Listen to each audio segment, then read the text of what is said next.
So I'm gonna peel the bananas. I like to get big bananas. The bigger the banana, the bigger the breakfast. I'm gonna cut it in half. I've got these pretty straws. The other day I used little popsicle sticks, or you could use sticks that you would use for some saute, whatever you like. I think these are just fun and pretty. So I'm gonna take 3 different colors.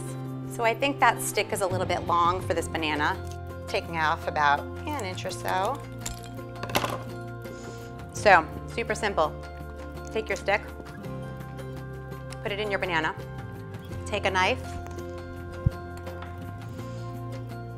You can do this with almond butter, you could do it with sunflower seed butter, you could do it with any kind of butter. What you want is a surface that's gonna stick. And there is no rule to how much you put. You can have a lot of fun with this. You can get some helpers, you can do a little assembly line. And then we're gonna roll it in our granola. That's it. If you wanted to make these colorful, maybe some apricots or some cranberries, some raisins. Final touch, I promised you a final. We're gonna take some honey, just a little bit. It'll make the whole thing feel prettier. How sweet do you like it? It's up to you. There you have it. We put them in the freezer just so they could set really well and come off.